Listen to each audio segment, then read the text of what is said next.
November 6th, 1956, 11:45 a.m., Washington, D.C. Inside the limestone fortress of the United States Treasury building, the air is cool and smells of polished wood and old paper. But across the Atlantic, in London, the world is burning. Sir Harold Macmillan, the British Chancellor of the Exchequer, the man in charge of the Empire's money, is holding a telephone receiver with a grip so tight his knuckles are white. He's a proud man, an Edwardian aristocrat who believes in the natural order of things, that Britain rules the waves and America pays the bills. But on this Tuesday morning, the natural order is dissolving. Macmillan is speaking to George Humphrey, the US Treasury Secretary. The conversation is not diplomatic, it is an execution. Britain is currently at war. 3 days ago, British and French paratroopers dropped into Port Said in Egypt to seize the Suez Canal. Militarily, they are winning. The Egyptian army is retreating. The Royal Marines are advancing. But in the financial markets of New York, Zurich, and London, the United Kingdom is being slaughtered. For the last 72 hours, the Bank of England has been fighting a desperate losing battle. Traders are dumping the British pound. They are selling it for dollars, for marks, for gold, anything that isn't sterling. The Bank of England has been frantically buying up its own currency to keep the price at 2.80. They are burning through their dollar reserves at a rate of $50 million a day. At this pace, the British Empire will be insolvent, literally unable to import food or fuel within 10 days. Macmillan is begging Humphrey for a lifeline. He asks for a temporary waiver on interest payments for the billions Britain owes the US from World War II. He asks for permission to withdraw Britain's own quota from the International Monetary Fund. Humphrey's voice is flat. He has his orders from President Eisenhower. Harold, Humphrey says, you will not get a dime. We will block the IMF withdrawal. And if you do not order a ceasefire by midnight, we will instruct the Federal Reserve to sell its holdings of sterling bonds. Macmillan freezes. This is the financial equivalent of a nuclear strike. If the U.S. Federal Reserve starts selling sterling, the panic will become a crash. The pound will collapse. The British economy will implode. Inflation will skyrocket. The government will fall, and Britain will be reduced to a third-rate power overnight. Macmillan hangs up the phone. He walks out of his office, down the corridor to the cabinet room, where Prime Minister Anthony Eden is waiting for news of victory. Macmillan looks at the Prime Minister and says 4 words that end 200 years of imperial history. We cannot go on. This is the story of that phone call. It is the story of how the United States, Britain's closest ally, ruthlessly used the power of the dollar to strangle the British Empire. It is a story of secret treaties, gold vaults, and the day the world realized that true power isn't about how many battleships you have. It's about how much debt you can service. To understand the death of the pound, we have to go back to the moment the wound was inflicted. It is 1940. London is burning. The Blitz is in full fury. Britain stands alone against Nazi Germany. The popular narrative is that the United States rushed to help their English cousins. The financial reality was much colder. By late 1940, Britain was paying for the war in cash. They were buying steel, oil, and aircraft from American factories, paying in gold and US dollars. By December 1940, the Bank of England's vault was effectively empty. The gold was gone.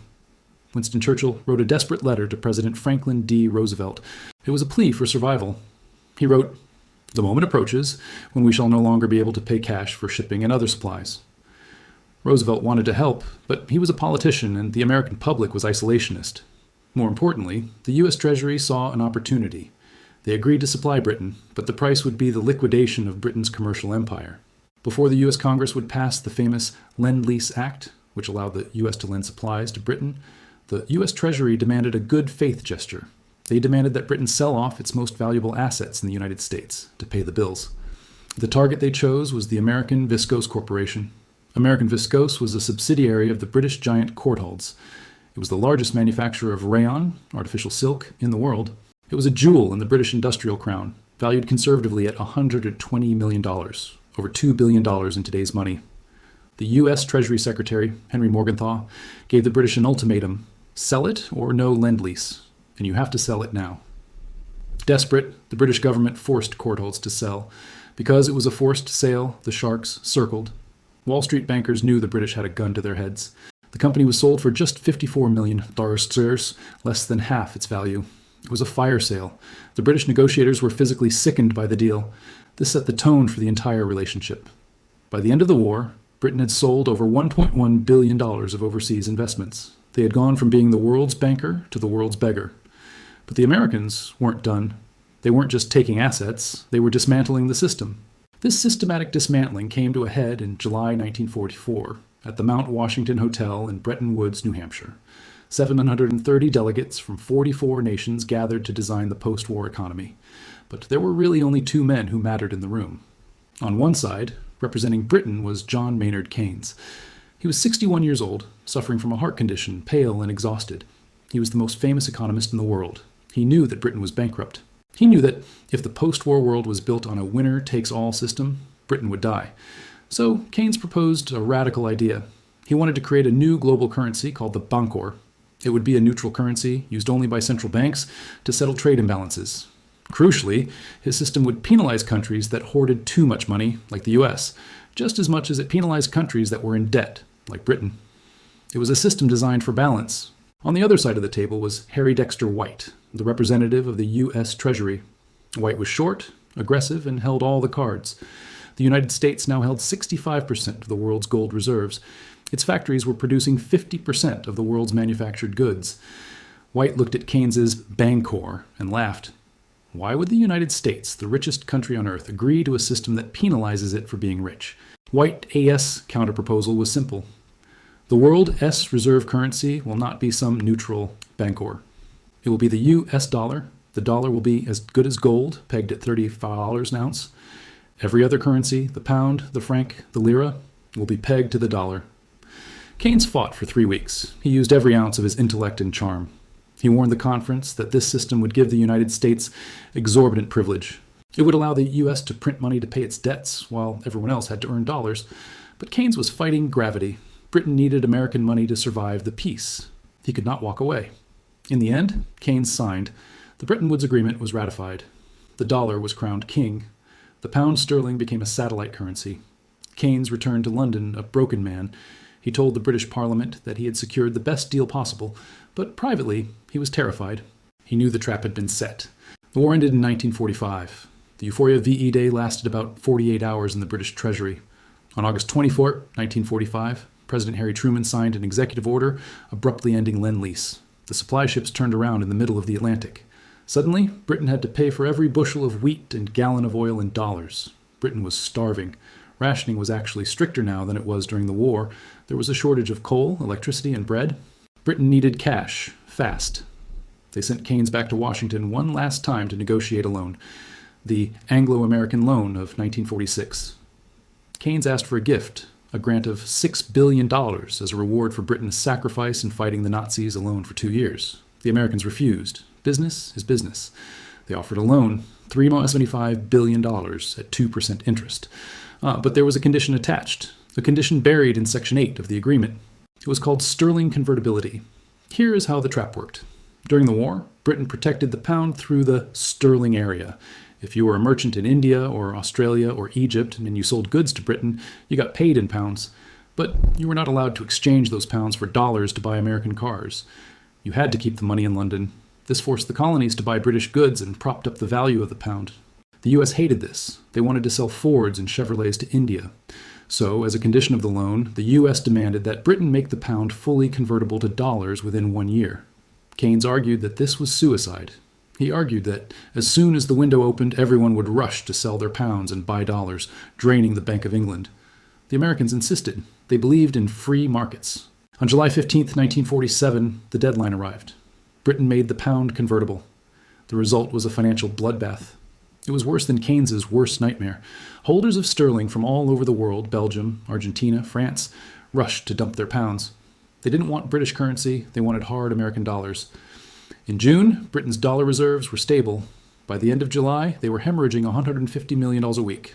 By mid-August, the drain was massive. The $3.75 billion loan, which was supposed to last 4 years, was almost gone in 5 weeks. On August 20th, 1947, just 36 days after opening the window, the British government slammed it shut. They suspended convertibility. It was a total humiliation. It proved to the world that the British economy was a sham, propped up only by restrictive rules and American charity. The 1947 crisis broke the psychological backbone of the British Treasury. From that day on, every British policy, foreign and domestic, was dictated by one fear: protect the reserves. The politicians in Westminster were no longer answering to the voters. They were answering to the currency traders. As the 1950s began, a deceptive calm settled over London. The Festival of Britain in 1951 showcased British technology and art. A young Queen Elizabeth II was crowned in 1953, ushering in a new Elizabethan age, but beneath the pageantry, the rot continued. The first warning shot of the Suez Crisis actually happened in Iran 3 years earlier. In 1951, the Iranian Prime Minister Mohammad Mossadegh nationalized the Anglo-Iranian Oil Company, what we now know as BP. It was a British asset, seizing British profits. Britain wanted to invade. They drew up plans for Operation Buccaneer to seize the Abadan oil refinery. But the United States said no. President Truman refused to back a colonial war.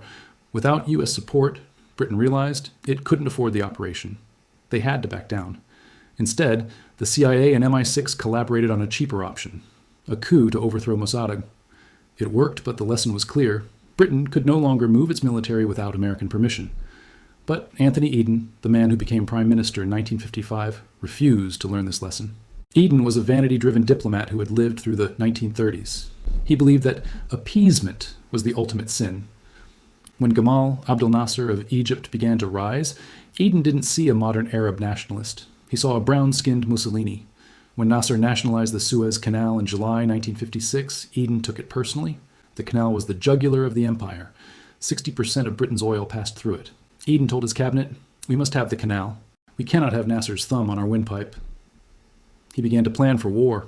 But he made a fatal calculation. He assumed that because it was an election year in America, President Eisenhower would be too distracted to stop him. He also assumed that the special relationship meant the U.S. would always back Britain against a third world nation. He was wrong. The plan Eden hatched was something out of a spy novel. It was called the Protocol of Sèvres. On October 22, 1956, the British Foreign Secretary, the French Prime Minister, and David Ben-Gurion of Israel met in a secret villa in Sèvres, France. They signed a document so secret that Eden later ordered all British copies to be burned. The plan was simple. Israel would attack Egypt across the Sinai Peninsula. Britain and France would issue an ultimatum to both sides to stop fighting and withdraw 10 miles from the canal. Egypt would obviously refuse. Because the Israelis were inside Egyptian territory, Britain and France would then invade to separate the combatants and protect the canal. It was a lie designed to give Britain a pretext for invasion. The operation began on October 29th. Israeli paratroopers dropped into the Sinai. It worked perfectly. The Egyptian army was caught off guard. On October 30th, Britain issued the ultimatum. The world was shocked. In Washington, President Eisenhower was furious. He felt betrayed. He had explicitly told Eden not to use force. Eisenhower went into the Oval Office and reportedly unleashed a stream of profanity that shocked his aides. He called the British action the wildest, poorest, most dangerous thing. Eisenhower was worried about the Soviets. The USSR was brutally crushing the Hungarian Revolution at that very moment. Eisenhower wanted to take the moral high ground and condemn the Soviets. He couldn't do that if his own allies were invading Egypt like 19th century imperialists.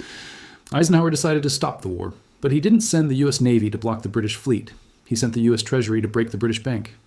As soon as British bombs started falling on Egyptian airfields on October 31st, the financial markets reacted with brutal speed. The sterling area was leaking. Speculators in New York and Zurich saw the writing on the wall. They knew a war would cost money Britain didn't have. Well, they also knew the U.S. was opposed to the war. The selling began. It wasn't a slow decline. It was a cliff. On November 1st, the Bank of England spent $20 million trying to stabilize the currency. By November 2nd, the outflow had doubled, $50 million gone. On November 3rd came the crucial moment. The oil pipelines in Syria were sabotaged. Rumors flew that the canal was blocked, which it was. Nasser sank 47 ships in the canal to block it. This meant Britain now had to buy oil from the Western Hemisphere, which costs, you guessed it, US dollars. The demand for dollars spiked, and the value of the pound began to slide toward the floor of 270 gates. Inside the Bank of England, the governor, Cameron Cobbold, watched the ticker tape with horror. He called the Chancellor, Harold Macmillan. "We are bleeding to death," he reported. "We have maybe a few weeks of reserves left. If this continues, we will have to devalue." Devaluation was the ultimate nightmare. It meant the pound would be worth less. It would mean the price of bread and fuel in London would jump 20-30% overnight. It would mean the collapse of the sterling area. It would be the end of London as a financial center. Macmillan, panicked, looked to Washington.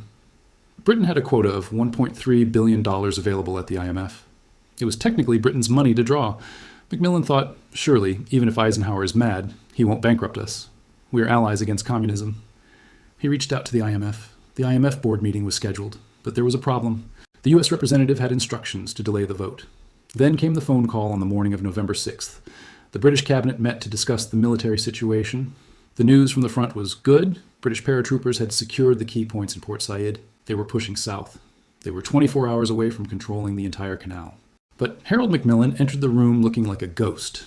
He explained the conversation he just had with Washington. He laid out the American ultimatum. The IMF loan was blocked, the Export-Import Bank credits were frozen, and then the nuclear option. The US Federal Reserve would begin selling its sterling holdings aggressively. Macmillan explained the math to the cabinet. If we do not stop, the pound will collapse by Thursday. We will not be able to pay for imports. We will have food shortages in the UK within a month. We will be insolvent. The room went silent. The military victory was irrelevant. The tanks could be in Cairo by tomorrow, but if the pound collapsed in London, the government would fall. Prime Minister Eden, sick with a high fever and physically shaking, looked around the table. He realized the game was up. The great power illusion was shattered. At 12:45 p.m., the cabinet voted to accept a ceasefire. The order went out to the troops in Egypt. The British commander on the ground, General Stockwell, was stunned. He was winning. He had the enemy on the run, and he was told to stop. The ceasefire came into effect at midnight. The humiliation was total. Eden resigned 2 months later, his health ruined. Macmillan took over as prime minister. In the weeks following the crisis, the U.S. instantly turned the money taps back on. The IMF loan was approved. The pressure on the pound stopped. The crisis vanished as quickly as it had appeared, proving that it was entirely a political manufacturing of the US Treasury. But the world had changed. Before 1956, Britain believed it was a partner to the US. After 1956, it knew it was a junior partner. The British Empire began to liquidate itself at record speed. Ghana became independent in 1957.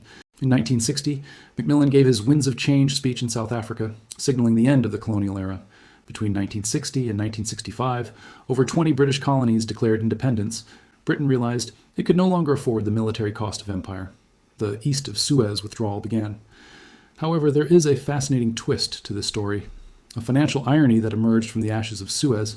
In the late 1950s, the Soviet Union had a problem. They earned dollars from selling oil, but they were afraid to deposit those dollars in American banks because they feared the US government would freeze them, just like they had threatened Britain. So, the Soviets went to the British banks in London, specifically the merchant banks like Warburg's and Kleinwort Benson. They asked, "Can we deposit our dollars with you?" The British bankers, desperate for business now that the empire was gone, said yes. They created accounts in London denominated in US dollars.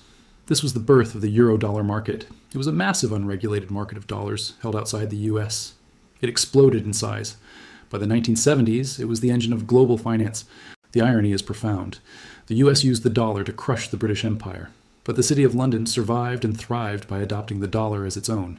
London became the world's banking capital again, not by trading sterling, but by trading the currency of its conqueror. The story of the weaponized dollar is a reminder that in the history of empires, gold often matters more than steel. The United States didn't need to fire a single shot at the British forces in Suez. They simply looked at the balance sheet, made a phone call, and ended an era. The transition of global hegemony from the United Kingdom to the United States was sealed not by a treaty, but by a margin call. And, since that day in 1956, every nation on earth has had to operate with the knowledge that the dollar is not just a currency, it is a strategic asset. And the US Treasury is always watching the ledger.